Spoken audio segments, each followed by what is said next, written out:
Paul was swearing. It's there. It's in the Bible, well, friends. Some people might say that. I don't know. Sorry, I I'm being unnecessarily divisive. He's being crude. He's being provocative, perhaps, but he's also being self-referential. He's talking about his own stuff. It's true. He's not falling foul of those verses in James, where he's using language in a bitter way to describe other things, to describe others.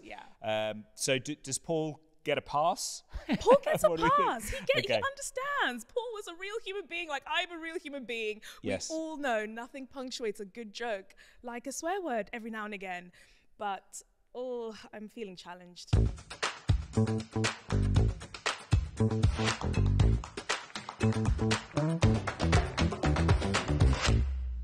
Hello and welcome to yet another episode of Unscripted, where we have honest conversations about culture, faith, and everything else in between. I'm joined by my lovely colleague friends, Tim and Darby. Hey. Guys, how you doing? Today, friends, it's a little bit of a spicy one. We have... You heard it here first. Swear words will be said. We are chatting about, should Christians swear? Is swearing a sin? Darby, I'm so intrigued by the fact that you won't press. No, I will not touch it. I will not press it. Well, I said that. I will not touch it. She reaches over for it. I will not touch it. I will not press it. I am anti-swear. Christians should not swear. That is my belief. That is my view. I'm sticking by it. No. But Tim, you would. So this is, in fact, my buzzer. Yeah. And I have it on my desk and want to always bring it to meetings, but never quite have the courage to do so. So it occasionally gets used at poker games when someone makes a bold move or a raise, and the only reaction is to reach over and slam the buzzer. But in rest of life, am very much against the swearing, which I find so confusing. Maybe listen, backstage arguments have occurred because Tim, you said the most outrageous thing. You were like, "No, doesn't count as a swear word," and me and Darby were I was like, what? I was like, of course it counts as a swear word. Okay. Let's get into it. Is a Christian slamming the BS button the same as a Christian swearing? What's your intent with What's my pressing intent? the button? Well, maybe that's the real question. What's the intent with swearing? You're just trying to call out the Christianese nonsense when you're in a meeting. But what is the Christianese as in, I'm like, well then are you not adding to bad things? Are you not giving bad vibes? Are you not like bringing bad, I don't know, energy is the wrong word for it, but like, are you not having a poor intent when you're like, I'm gonna, rather than calling you out in a loving way and being like, guys, let's not use the Christianese, let's do it in a loving. It's like, bam, let me like, how about hurt myself? It's more the physical act of the slam that's satisfying. And also, I'm like, why, you wouldn't say that word, so why is it like a by proxy saying it somewhere else, like using a button to say it? I don't know, you found a crack in my I'm just not a fan, Tim. I'm sorry. Pure, holy integrity. No swearing line is hard. Like, this is a hard line. It's a hard line for me. So, Ennette, could you lay out, or maybe perhaps we all could, what is the case for swearing? Or why is it not such a big deal? Why are we hung up on it? Listen, why is this a thing? I'm here for you guys. I'm willing to take one for the team. I just think we live in the world. I've been in workplaces and conversations and situations, and also like fellow people pleasers out there. It's so hard if you're in a conversation in a context and everyone around you is swearing. Like, it just happens as part of the conversation. And also, interestingly, it's a way that I want to burst the Christian bubble. I think so often when you are with your non-Christian friends, they will be like, they have just assumptions about who you are and whether you're going to be judgy or like one of those Christians, whatever that means. And I found that swearing is a really easy way to pop that bubble. And as well, there's research that shows people trust people who swear more than people who don't. Legitimate. It's fine. I'll Google it, Tim. I'll show you after when we cut. I'll show you. But put it's a link real. in the footnotes. I'm going to put a link in the footnotes. Research. No, it's true. I'll tell you what. I'll think about that research. That's what that research is. I came unprepared. Listen, it's an unscripted conversation, but I'll give you the link. But what was the other thing I wanted to say? I can't remember. But yeah, could you not say the exact same thing about gossip though? And none of us would condone gossip. We would not say that the Bible says you should gossip about people. You should say horrible things about people. Yeah. But when we're in our cultural conversations, people gossip all the time. My friends gossip all the time, and it's so easy to slip into it. I'm not saying I get that perfect either, but I know we kind of hate the word should in a sense, but in a perfect example of living a Christian life and like emanating Jesus in your life, should Christians gossip? No. So should Christians swear? no, is my view, because I'm like, in a perfect view, Wow. just because everyone else is doing it doesn't mean we should do it. We should be in the world, but not of the world. Darby's would be got my high hot standards. take. Darby's Maybe it's not got hot high take. I don't know. standards. That's my take. We love it. But- we love it. So let me tell you a story about Go for my wife and I at a wedding recently. So I have Beth's permission to tell this story. All good. Great. She it was a wedding of one of her friends, really, her world, musical theatre world. And she was having a lovely time. We both were, had a few drinks. And I noticed that in a lot of Beth's conversations, she was swearing a lot. Effing and blinding. A lot. And I kept trying to catch her eye and be like, what are you doing? This isn't the Beth that I know. Who's this person here? Yeah. But she didn't pick up on any of my signals. And so afterwards, I have learned you have to leave it 24 hours until you've had a sleep. Don't do it the night you go to bed. Smart. I said to wise. Beth, So you get free marriage I advice. noticed you were swearing a lot. And I have to say, I didn't really like it. I found it quite ugly. Why was that? Did you notice it? And Beth said, firstly, she hadn't even noticed that she was doing it, which I think speaks something to your thing about Ennette. We want to fit in. Of course we do. We want to build good rapport with people. But also for Beth, it was about not wanting to come across as one of those holy, like judgy, self-righteous Christians who lords it over other people, which she's particularly sensitive to in that context. I hear that. Yeah. And yet I still said to her, I don't think swearing is the thing that you need to be most concerned about. In fact, people already know you as someone who is full of love, full of good character, who is chair of that group and is molding, they wouldn't say a kingdom culture, but we would look at that and say there's really good, beautiful kingdom things in that culture. You don't need to get involved in swearing to convince people that you're not one of those Christians. They already know that you're not one of those Christians, which she graciously heard, and I hope and I think has got to work on as a result. I love that. That sounds like such a tricky conversation to handle well. You guys smashed that. As you were talking, what immediately came into my mind was, it's the easiest thing to do. Like, as Christians, if we're not going to be sleeping with our partner, if we don't want to be gossiping, it feels like actually swearing of all of the behaviors is the easiest in terms of belonging, which I know, Darby, you've like called out the hypocrisy of that. But for me, I'm just having an aha moment. I'm like, I think this is why we do it. I think this is why I have this low threshold and I think it's okay, because everything else seems just so inaccessible or just so not of Jesus that I don't want to participate in, but swearing feels like an in, maybe. I think it's also something in that language and vocabulary. Like we all have our sentences that we say, we all have our phrases. It's like a very us thing to say. And if swearing's part of your vocab, like you just don't notice that you're doing it most of the time. Like for me, it's quite easy to not swear because it's not part of my vocab. But if it is part of your vocab, I can totally understand why it's like gossip. If you get into a habit of gossiping, it's so much easier to gossip and you just don't notice that you're doing it even. But if it's like something you've consciously put a hard line on and you've worked really hard for a long time to eradicate, it then becomes a lot easier. You know, it's a practice to not do it. But I think it is just one of those things that's really, like, there can sometimes be a less clear line because we don't even notice that sometimes we've crossed that line. And I think the line can look different for everyone as well. Yeah, and that's where should is never helpful. And that's why I'm like, drawing arbitrary lines. Life is muddier than that. People are more hypocritical than that in their outlook.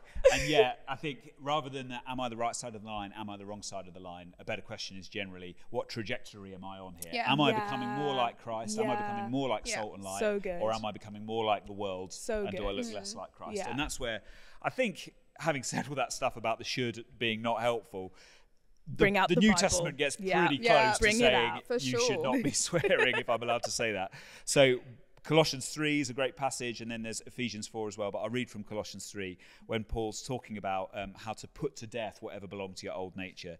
And he says, you must rid yourselves of all things such as these: anger, rage, malice, slander, and filthy language from your lips. So get rid of that stuff, and then flip the page, chapter 4.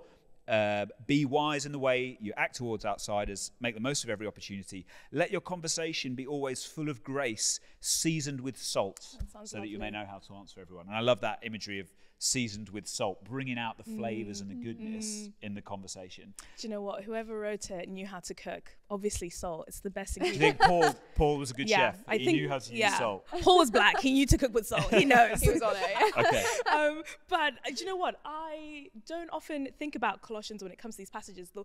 The hypocrisy in my life when it comes to swearing is that I so believe in like the power of our words. I think there's a proverb that says the power of life and death is in the tongue. Yeah. And Jesus created the whole world by just the power of his words. And I always think to myself, what worlds are you creating with the words that you speak, that's so good. and the life that you're speaking to people?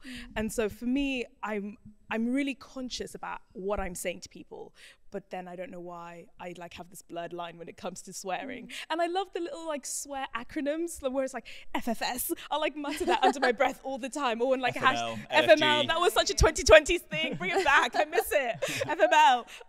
But so I don't need to say the swear words, but I really like the acronyms. But I want Maybe that's the equivalent of me pressing the button, because I'm not saying it, but I'm alluding to it, or I'm saying it on my behalf. Yeah. Again, what's the trajectory of my life? And maybe I'm feeling convicted. For me, that's where and that's probably why the difference in like why I think it's still wrong to press the button and to swear and stuff, because you know, like our whole bodies, our whole lives, our mouths should be used to glorify God. And I think the question is like, am I glorifying God when I'm pressing that button? Am I glorifying God when I'm swearing? And it reminds me of this bit in James, you know, where it says like basically our mouths, like our tongue, sometimes it praises our Lord and Father, and sometimes it curses those who've been made in the image of God. And so blessing and cursing come pouring out of the same mouth. Surely, my brothers and sisters, this is not right. Does a spring of water bubble out with both fresh water and bitter water? And it's like, actually, is this fresh or is this bitter? What's and the reference for that? Just give us that. Oh, sorry, James that's 3. James 3, But it's and like then different bits. Yeah. It's Like, nice. Well, James we 3, have the same notes, girl. I literally have that because I was like, this is the verse that I love that really inspires me. For sure. I want to be fresh. Yeah. Spring Not fresh. the bitter water. I think how we use our language and our words really matters. Yeah. But okay, let me just come at it from a different angle and also play devil's advocate a bit. We love it. Is a well-placed swear word Hilarious. Sometimes Amazing. the right thing to 100% use? Tim. Is it hilarious, or can it make a point that actually gets people's attention in a way that no other word would have done? Okay, so hold your thoughts on that. But let me flip again to another New Testament letter. Paul, Philippians 3:8, famous verse. What is more, I consider everything a loss because of the surpassing worth of knowing Jesus Christ my Lord, for whose sake I've lost all things. I consider them garbage that I may gain Christ. And this word behind the word that's translated garbage is a bit controversial. Yeah. It is, let me pronounce it right, skubalon. Yeah. Yes. And that is one of these Greek words that doesn't appear anywhere else in the New Testament. And there's a bit of debate as to how strong this word is here. It could be anything from, bleeper at the ready, dog through to crap, garbage, dung, turds, that kind of language. In either case, Paul is using it to make a point here. Paul was swearing. It's there. It's in the Bible, well, friends. Some people might say that. I don't know. Sorry, I'm being unnecessarily divisive. He's being crude. He's being provocative, perhaps, but he's also being self-referential. He's talking about his own stuff. It's true. He's not falling foul of those verses in James, where he's using language in a bitter way to describe other things, believers, or to describe people, others. So does Paul get a pass? Paul gets a pass. He understands. Paul was a real human being, like I'm a real human being. Yes. We all know nothing punctuates a good joke like a swear word every now and again.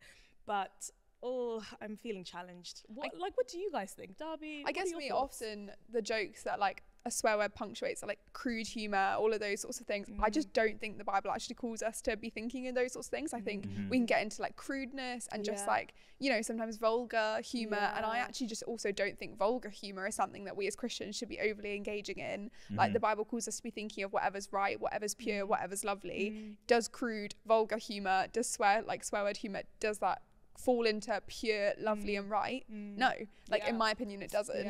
So I think that's where I'm like, I can totally see it. And I think as well, this is again a standard that only like we as believers should be holding ourselves and other believers to. Yes. Like it's not a thing for the rest of the world. Like it's not condemning anyone at all, or it's just challenging other believers. But I think if you love that and you're not a Christian, that's no problem. Like that, why would I hold you to that standard? Like, interestingly, that is there are two hallmarks of behavior that when I talk to non-Christians, they will always bring up, which is swearing and then not sleeping with your partner. I'm really surprised that swearing is always one of them. And people notice it. Yeah, it's powerful. The words that we use shape the conversations that we have. They affect how people think of us. But I was talking to my friend who grew up in Germany, and they say the word all the time. It's just so part of their land, culture, place of living. Even like in his home around his parents, he would say it. It wasn't like naughty. But then moving to the UK and then saying the English equivalent of it was just so much more dramatic here.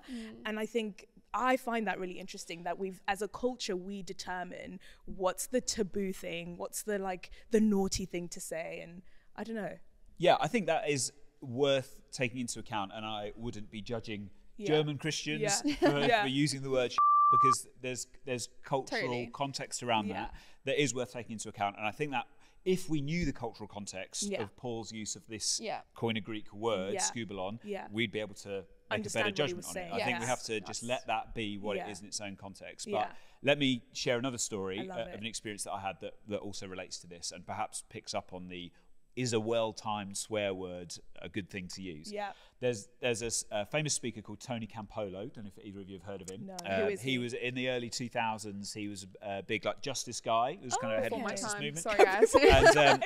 And one of his lines that he used in some of the talks that he gave was that he'd be speaking to a room of generally white middle-class Christians, and he would say to the room, none of you give a shit about the fact that there are X number of orphans in Uganda right now, but you are going to give a shit about the fact that I've just sworn. Yes, That's what he would say. Yeah. And so he's making the point that actually, are we concerned about the right things or the wrong things, or where's our energy?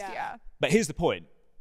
I think that has completely backfired because the one thing that everyone remembers about that story is the swear word.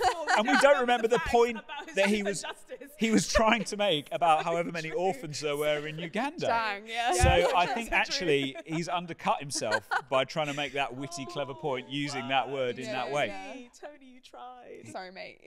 So I think he's been cancelled now anyway. Never mind that. So No, I think that's a fair point, and I think I'm also really conscious that it's really easy for me to be like, I don't swear when I grew up in a home that doesn't swear. My parents don't swear. Like in school, all my mates swore, and I was the only one that didn't. And it definitely gave me gospel opportunities to share because people would be like, "Why don't you swear? Like, why don't you do that?" And that was great. Or even when I would sing songs that are like, "Oh my God, I don't say that." I'm like, "Oh my gosh!" And for me, that little substitute, people are like, wow, why didn't you say that? And that definitely gave me opportunities to talk about the gospel. So that was a great point. But I do acknowledge that it's really easy for me to say that as someone that's grown up in an environment where that hasn't been my culture. So it's kind of what I was saying before. It's not in my vocabulary. So for me, it's really easy.